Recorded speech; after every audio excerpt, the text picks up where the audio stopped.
the federal government has promised to lower the cost of medicines to no more than $25 in an election eve play for votes. Joining me now is Independent MP Dai Le. Good morning to you, Dai. Great to see you as always. What are your thoughts on this? Look, first of all, I think that the cost of living is really hitting families in Fowler and Southwest very hard.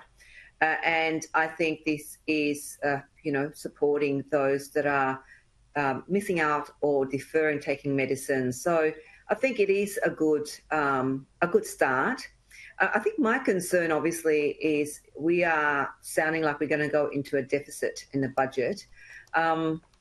It's just, I'm really concerned about that. And of course, I'm concerned as well that we need to support the cost of living for many families in Western and, of course, across Australia.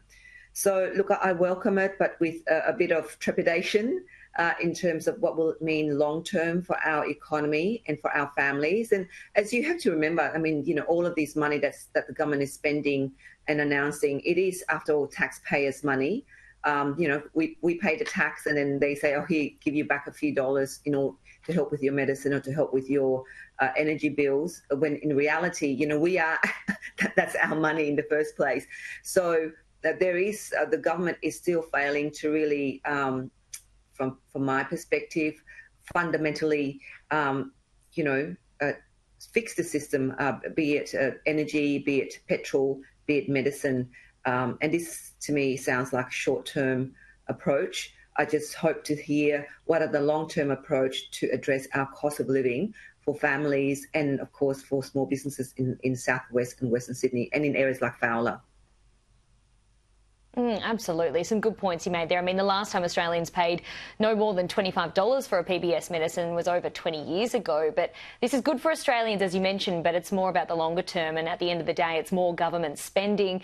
What are your thoughts more broadly on this deficit that we're expecting next week in the budget? Jim Chalmers can't pull a rabbit out of the hat in the last minute? Oh, a lot of people, ministers and all that will always, make big headline promises.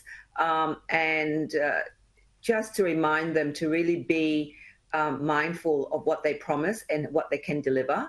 I went door knocking yesterday in Warwick Farm, which is a very, a suburb that's within the low socio-economic area in our Fowler community.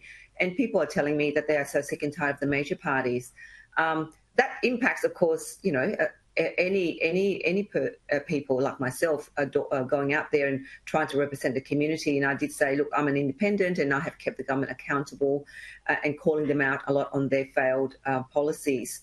And they said, look, we'll give you a go. But they're very disappointed with the major parties, especially those who voted, obviously, Labor for a long time in areas like Warwick Farm. So how do we rebuild the trust? People to trust our politicians, our prime ministers, our ministers when they make promises.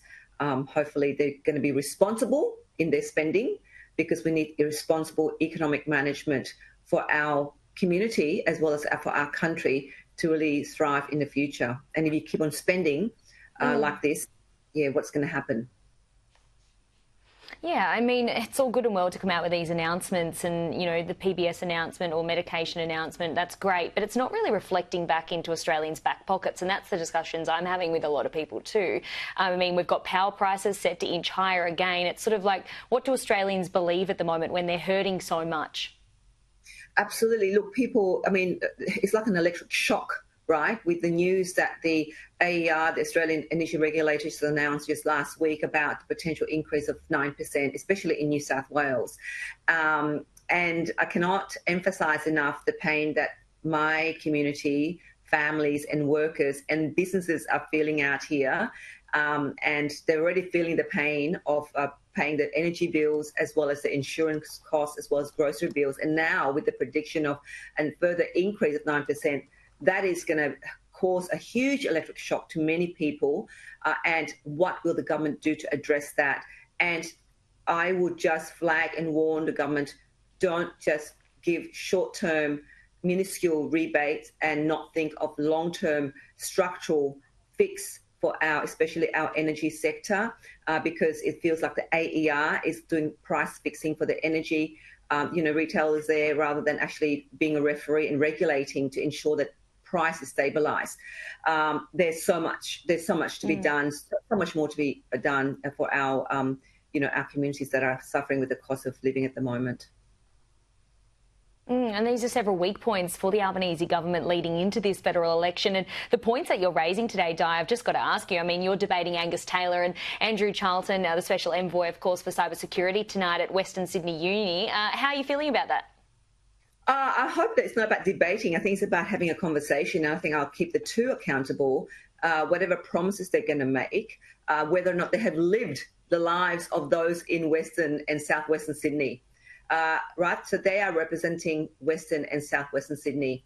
I will ask, those two gentlemen, to really think about what their parties are promising for our families and workers and small business in Southwest and Western Sydney. If they've lived out here, if they understand our struggles, then I hope what they will contribute to that conversation will hopefully enlighten the public or whoever is going to be there on tonight. So I hope it'll be a conversation, and I will definitely keep them accountable. And that's my role as an independent, and that's a great thing. I will not stick to any political or party scripts. I will stick to the information that my community has given me in terms of what's hurting them and what are some of the, lack in terms of accountability and the failed promises, and just the government of the day not really delivering on the cost of living for families here in Western Sydney. Some tough questions will be asked, I'm sure. All the best with it tonight, Di. Lovely to see you. Thanks for coming on.